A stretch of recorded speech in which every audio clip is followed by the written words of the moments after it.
Chapter 7. Of hiding our grace under the guard of humility. My son, it is better and safer for thee to hide the grace of devotion, and not to lift thyself up on high, nor to speak much thereof, nor to value it greatly, but rather to despise thyself, and to fear as though this grace were given to one unworthy thereof. Nor must thou depend too much upon this feeling, for it can very quickly be turned into its opposite. Think, when thou art in a state of grace, how miserable and poor thou art wont to be without grace.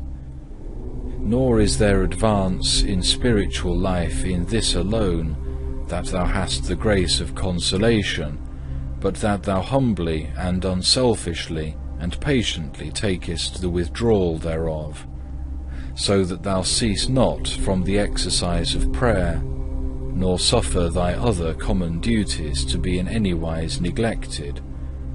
Rather do thy task more readily, as though thou hadst gained more strength and knowledge, and do not altogether neglect thyself, because of the dearth and anxiety of spirit which thou feelest.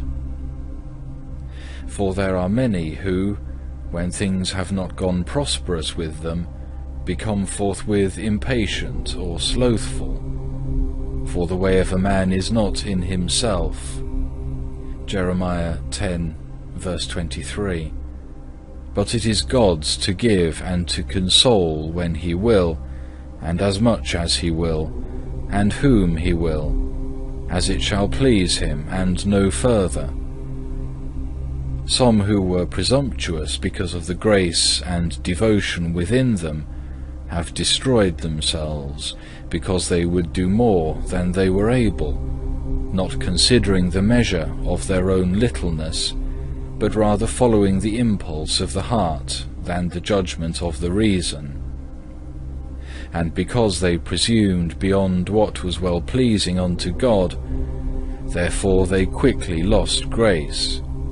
They became poor, and were left vile, who had built for themselves their nest in heaven, so that being humbled and stricken with poverty, they might learn not to fly with their own wings, but to put their trust under my feathers.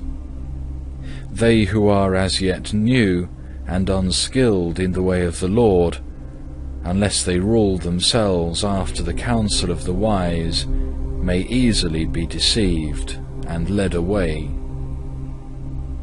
But if they wish to follow their own fancies rather than trust the experience of others, the result will be very dangerous to them if they still refuse to be drawn away from their own notion.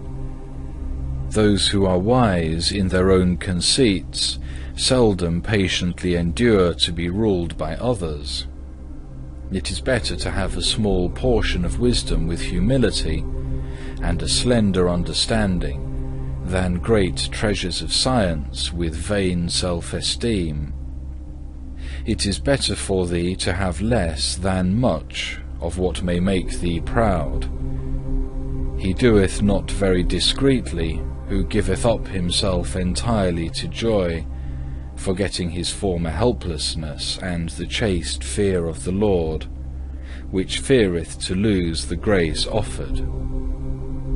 Nor is he very wise, after a manly sort, who in time of adversity, or any trouble whatsoever, beareth himself too despairingly, and feeleth concerning me less trustfully than he ought. He who in time of peace willeth to be over-secure shall be often found in time of war over-dispirited and full of fears. If thou knowest always how to continue humble and moderate in thyself, and to guide and rule thine own spirit well, thou wouldest not so quickly fall into danger and mischief.